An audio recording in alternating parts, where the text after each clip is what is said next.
ചെയ്തു. എന്തിന്? അവരുടെ മോളുടെ സ്കൂളിലെ പേരൻസ് ഡേ ആയിരുന്നു. ഷട്ടിൽ കോമ്പറ്റീഷൻ അവരും ചേർന്നു. തുടങ്ങി ഒരു 20 മിനിറ്റ് കഴിഞ്ഞ് നേരെ ഹോസ്പിറ്റലിലേക്ക് കൊണ്ടുപോകായിരുന്നു വിത്ത് ഹൈ BP. ഇവരെ പോലുള്ളവരൊക്കെ എന്തിനാ ഈ ഷട്ടിലൊക്കെ കളിക്കാൻ പോകുന്നത്? വല്ല നാരങ്ങ സ്പൂൺ പോലുള്ള കളിക്കൊക്കെ പോയി ചേർന്നാ പോരെ. എന്നിട്ട് anything serious? Nothing sir. ECG നോർമലാണ്. പിന്നെ ഷുഗറും കൊളസ്ട്രോളും നേരത്തെ ഹയർ സൈഡ് ആയിരുന്നുകൊണ്ട് റൂട്ടീൻ ചെക്കപ്പ് കഴിഞ്ഞ് നാളെ ഡിസ്ചാർജ് ചെയ്തു. കാര്യങ്ങൾ അപ്പം അറിയിക്കാൻ ഡോക്ടറോട് പറഞ്ഞിട്ടുണ്ട്. നാളെ ഡിസ്ചാർജ് എന്ന് പറയുമ്പോൾ മറ്റന്നാൾ 10 o'clock. Sir. Inform the commission and all concern. Sir.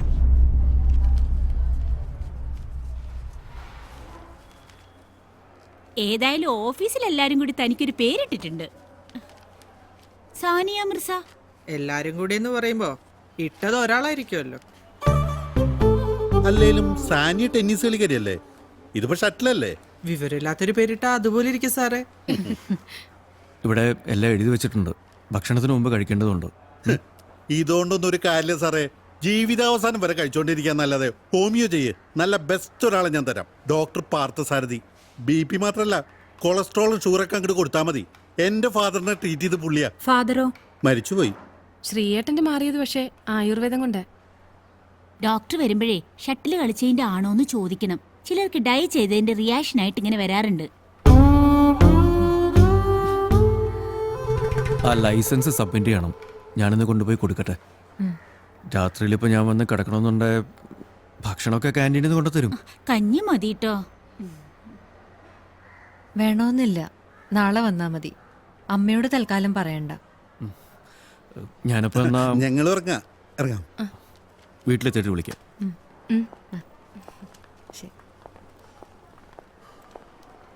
ഈ ആയുർവേദ ഹോമിയൊന്നും എനിക്കറിയില്ല. ചേച്ചി പറ്റുകയാണെങ്കിൽ ഇതൊന്ന് വെറുതെ നോക്ക്.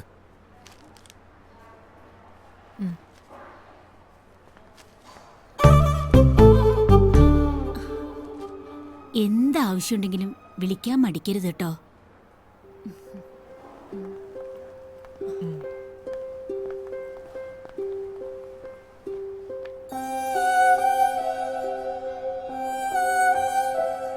വീട്ടിൽ ചെന്നൊന്ന് കുളിച്ച് ഡ്രസ്സ് മാറിയിട്ട് ഞാനിങ്ങ് വരാം.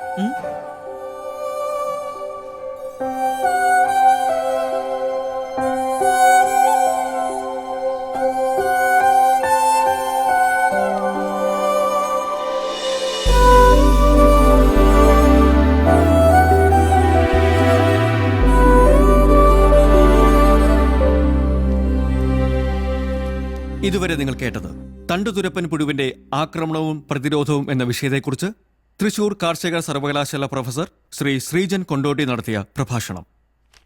അല്പസമയത്തിനകം മലയാളത്തിൽ വാർത്തകൾ ഡൽഹി റിലേ.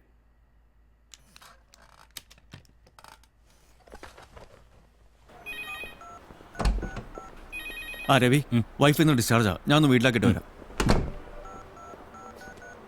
ഹായ് സാറേ, സാറിനെ വെസ്റ്റ് ട്രാഫിക് സ്റ്റേഷനിൽ നിന്ന് വിളിച്ചിരുന്നു. ഒന്ന് അത്യാവശ്യമായിട്ട് തിരിച്ചു വിളിക്കാൻ പറഞ്ഞു. ഇതാ നമ്പർ.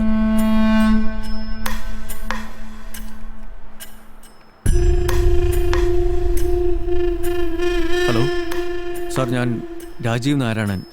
എന്നെ സ്റ്റേഷനിൽ നിന്ന് വിളിച്ചിരുന്നു എന്ന് പറഞ്ഞു. അതെ. ഉവ്വ്.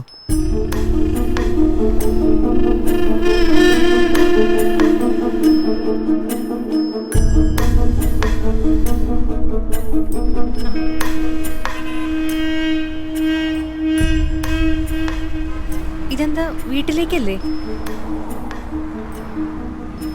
എന്താ ആകപ്പാടെ? ട്രാഫിക് സ്റ്റേഷനിലേക്ക് വിളിപ്പിച്ചിരിക്കുക.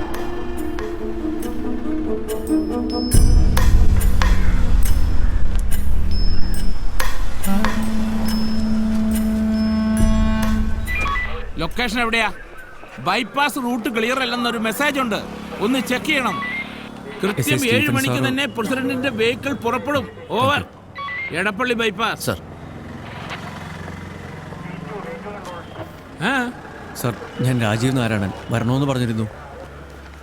തമ്മനം വഴി പോണം. അതിലെ ഇപ്പോഴും വണ്ടികൾ പോകുന്നുണ്ടെന്നാ മെസ്സേജ്. സർ. ആരാ? സർ, ഞാൻ രാജീവ് നാരായണൻ. ഇങ്ങോട്ട് വരണമെന്ന് പറഞ്ഞിരുന്നു.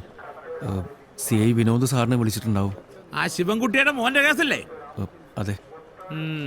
ഇതല്ലേ ആള്?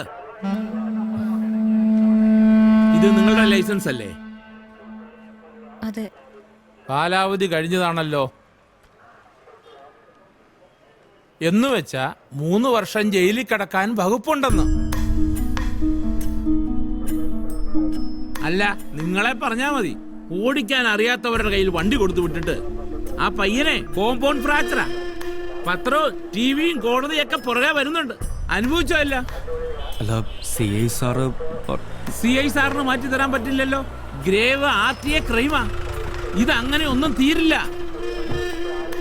എന്താ സ്റ്റീഫൻ, പാലാരിവട്ടമൊക്കെ ഫുൾ ജാമാണല്ലോ. സർ, നോ പാർക്കിംഗിൽ 2 കാറുകൾ കിടപ്പുണ്ട്. മാറ്റാൻ റിക്കവറി വെഹിക്കിൾ അയച്ചിട്ടുണ്ട്. നിങ്ങൾ ഇറങ്ങല്ലേ? അതെ സർ. ഇന്ന് കഴിഞ്ഞാൽ പിന്നെ ഈ റൂട്ട് മറ്റന്നാളാ, നെടുമ്പാശ്ശേരിക്ക്. Okay sir.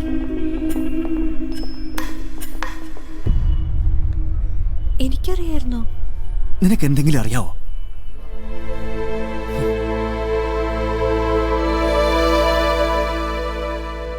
ഇത്ര നേരം അവിടെ പിടിച്ചു നിർത്തിയിരിക്കുകയായിരുന്നു. ഇതിപ്പോൾ നിങ്ങൾ വിളിച്ചു പറഞ്ഞുകൊണ്ട് വണ്ടി വിട്ടു വന്നു. ഓ, ഇൻ്റർവ്യൂ. അത് ഞാൻ പോയെന്നേ വിചാരിച്ചിട്ടുള്ളൂ. ഇതിങ്ങനെ കിടക്കുമ്പോൾ ഞാൻ എങ്ങനെ പോകാനാ വിനോദേ? ആ, നിങ്ങൾക്ക് കാര്യവിവരമുള്ളൊരു ഭാര്യയുണ്ട്, അതങ്ങനെ പറയുന്നു. പല റെക്കോർഡ്സിലും ഇയർ ഓഫ് ബർത്ത് വേറെയാ. നേരത്തെ സ്കൂളിൽ ചേർക്കാൻ വേണ്ടി അവളുടെ അച്ഛൻ കാണിച്ച അതിബുദ്ധിയാ. ശരിക്കുള്ള പ്രായത്തേക്കാൾ കൂടുതലാ പല സർട്ടിഫിക്കറ്റിലും. സത്യവേദാന്ന ഇപ്പൊ എന്റെ സംശയം. ആ, ഞാൻ വിളിക്കാം.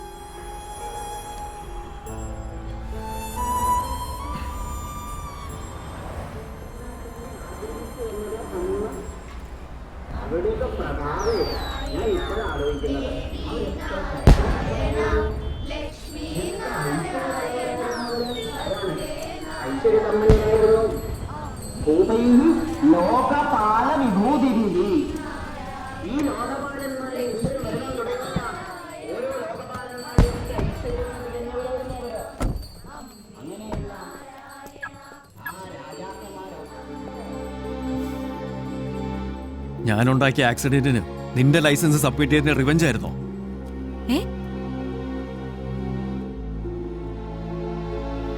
അതോ ഒറ്റയ്ക്ക് ഞാനങ്ങനെ അയർലൻഡിൽ പോകണ്ടെന്ന് വിചാരിച്ചിട്ടോ? ലൈസൻസ് എക്സ്പയർ ആയ കാര്യം തീരെ അറിയാൻ വയ്യായിരുന്നു എന്ന് പറയരുത്. സത്യമായിട്ടും എനിക്ക് അറിയാൻ വയ്യായിരുന്നു. ലൈസൻസ് കിട്ടിയത് പിന്നെ ഇന്നലെ ഇതിനു വേണ്ടി എടുത്തപ്പോഴാണ് ഞാനത് കൈകൊണ്ട് തൊട്ടത്. അതൊന്നും തുറന്നു നോക്കാൻ പോലും നിനക്ക് തോന്നിയില്ല? ഈ ലൈസൻസ് എന്ന് പറയുന്ന സാധനത്തിന് കാലാവധിയൊക്കെ ഉണ്ടെന്ന് ഞാൻ അറിയുന്നതേ ഇന്നാ. ഒരു ഇൻഷുറൻസ് ക്ലെയിമും കിട്ടില്ല. ആ പോലീസുകാരൻ പറഞ്ഞ കേട്ടല്ലോ, ഇന്റർവ്യൂ നടക്കുന്ന നേരത്ത് നമുക്കിവിടെ കേസ് കളിച്ച് നടക്കാം. നമുക്കല്ല, സോറി, എനിക്ക്. ഉത്തരവാദിത്തം വണ്ടിയുടെ ഓണർക്കാം. അതൊന്നും നിനക്കറിയേണ്ട കാര്യമില്ലല്ലോ. രാജീവ്, അയർലൻഡിന് രാജീവ് പോകുന്നത് നമ്മുടെ എല്ലാവരുടെയും ഭാവിക്ക് വേണ്ടിയാണെന്ന് എനിക്കറിയില്ലേ? നമ്മളത് സംസാരിച്ചിട്ടുള്ളതാണല്ലോ. ശരിയാ, എനിക്കും ലച്ചുവിനും കൂടെ വരാൻ പറ്റാത്തതിന് എനിക്ക് വിഷമം തന്നെയാ. ഞാൻ ഇന്റർവ്യൂ തോറ്റേന്റെ അന്ന് തൊട്ട് ലച്ചു എന്നോട് മിണ്ടുന്നില്ല. ഇനി രാജീവും ഇങ്ങനെ പറയാതെ നമുക്കൊരു നല്ല ജീവിതം വേണമെന്ന് എനിക്കും ആഗ്രഹം ഉണ്ടാവില്ലേ?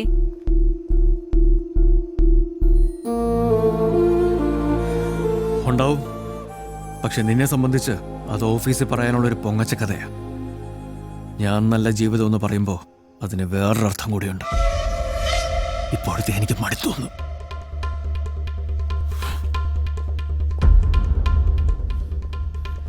കാറ് പാർക്ക് ചെയ്യാനെങ്കിലും സൗകര്യമുള്ള ഒരു വീട് എനിക്ക് വേണം. കൊള്ളാവുന്ന അയൽപ്പക്കം വേണം. സംസാരിക്കാൻ ആൾക്കാർ വേണം. സംസാരം എന്ന് പറയുമ്പോ ശശീലയുടെ കൊച്ചിന് കമ്മല് മേടിച്ചതും മഞ്ജുഷയുടെ പിള്ളേർ ടൂർ പോയതും അല്ല. രാവിലെ ബ്രേക്ക്ഫാസ്റ്റ് ഉണ്ടാക്കും, ലഞ്ച് തന്നോടും അത്താഴം കൊണ്ടടി. ഒരു പ്രശ്നവുമില്ല. Happily married.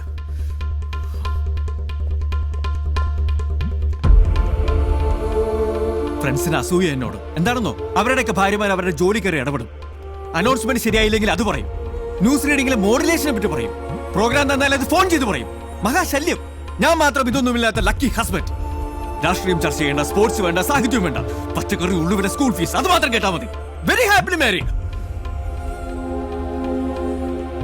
ഇതൊക്കെ ഞാൻ രാജീവിനോട് വന്ന് പറയുന്നത് എനിക്ക് സന്തോഷം കിട്ടാൻ വേണ്ടി മാത്രമാണെന്നാണോ രാജീവ് വിചാരിച്ചിരിക്കുന്നത്? അച്ഛന്റെ അമ്മയുടെ നിങ്ങളുടെയൊക്കെ ഒരു കാര്യത്തിലും ഒരു കുറവും വരരുതെന്ന് എനിക്ക് നിർബന്ധമുണ്ട്. പച്ചക്കറി, ഉള്ളിവിലയൊക്കെ എന്നെ സംബന്ധിച്ച് വലിയ കാര്യങ്ങൾ തന്നെയാ. നാളെ രാവിലെ ബ്രേക്ക്ഫാസ്റ്റ് എന്തുണ്ടാക്കണം എന്നുള്ളതും എന്നെ സംബന്ധിച്ച് വലിയ കാര്യമാണ്. ഒരു ദിവസം മുടങ്ങട്ടെ അത്, അല്ലെങ്കിൽ ഒരു മുളക് എക്സ്ട്രാ ഉണ്ടാവട്ടെ ഏതെങ്കിലും ഒരു കറിക്കകത്ത്. അന്ന് തെറ്റുമല്ലോ എല്ലാവരുടെയും മൂഡ്. ആളെ വെക്കണോ അടുക്കളയിൽ? പുറത്തുനിന്ന് വരുത്തണോ ഫുഡ്? ഞാൻ റെഡി. ബോറടിപ്പിക്കാത്തൊരു ഭാര്യയെ കിട്ടുമെന്ന് ഉറപ്പുണ്ടെങ്കിൽ. രാജീവ്, ഞാനും വേണ്ടെന്ന് വെച്ചിട്ടുണ്ട് ആഗ്രഹങ്ങളും സ്വപ്നങ്ങളും ഒക്കെ. സ്വപ്നോ? എന്താ നിന്റെ സ്വപ്നം? എന്ത് സ്വപ്നം നീ വേണ്ടാന്ന് വെച്ചത്? UDC പോസ്റ്റിൽ നിന്ന് ജൂനിയർ സൂപ്രണ്ടിലേക്ക് പോകണമെന്നെങ്കിലും നീ സ്വപ്നം കണ്ടിട്ടുണ്ടോ എപ്പോഴെങ്കിലും? സ്വപ്നം കാണാനുമാണ് ഒരു മിനിമം ക്വാളിഫിക്കേഷൻ. ഒരുമാതിരി മുടിയും ചോപ്പിച്ചും സ്വപ്നം പോലും. ഒന്നെടുത്ത് തുടയ്ക്കേ. ഹലോ, അതെ.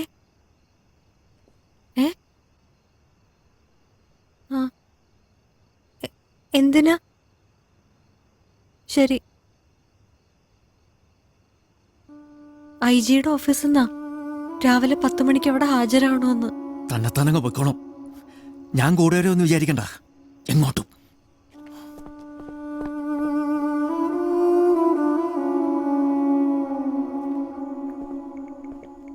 ഉച്ച കഴിഞ്ഞ് ഡിസ്ചാർജ് ചെയ്യുമെന്ന് പറഞ്ഞിട്ട് ആ ലേറ്റായി. ആ തലവേദന ആയതുകൊണ്ട് അവൾ നേരത്തെ ഉറങ്ങി. അത്താഴം മേശപ്പുറത്തുണ്ട്, ചെല്ല്. PF ഗ്രാറ്റുവിറ്റി ഞാൻ കണക്കൂട്ടിയായിരുന്നു. കുറച്ച് ലച്ചുവിന്റെ പേരിടാമെന്ന് ഞാൻ വിചാരിച്ചു. ഇപ്പം മരുന്ന് വല്ലതും ഉണ്ടോ? ഇല്ല.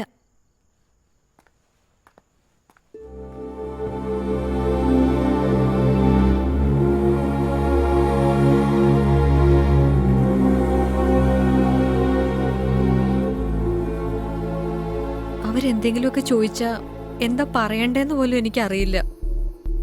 ഞാൻ പേടിച്ച് ചത്തുപോവും. ഒന്നെന്റെ കൂടെ വാ പ്ലീസ്. ഇതെന്താ ഇവിടെ നിൽക്കുന്നത്? കഴിക്കുന്നില്ലേ? എന്താ? ആക്സിഡന്റിന്റെ കാര്യത്തിന് IG എന്നെ വിളിപ്പിച്ചിരിക്കുക. എനിക്ക് ഒറ്റയ്ക്ക് പോവാൻ പേടിയാച്ചാ. അതെന്താ, നീ പോകുന്നില്ലേ? ഒറ്റയ്ക്ക് ഉണ്ടാക്കിയ കുഴപ്പത്തിന് ഒറ്റയ്ക്ക് തന്നെ പരിഹാരം കണ്ടാൽ മതി. എന്ന് പറഞ്ഞാ പറ്റുമോ? നീ പറഞ്ഞിട്ടില്ല അവള് ലൈസൻസ് എടുത്ത് തന്നത്. നിനക്ക് ബുദ്ധിമുട്ടാണെങ്കിൽ ഞാൻ കൂടെ പോവാം. അച്ഛന് നാളെ ജോലിക്ക് പോകണ്ടേ? പക്ഷെ ഇവളുടെ കൂടെ ആരെങ്കിലും പോകണ്ടേ? അതല്ല ഞാൻ നേരത്തെ മലയാളത്തിൽ പറഞ്ഞു.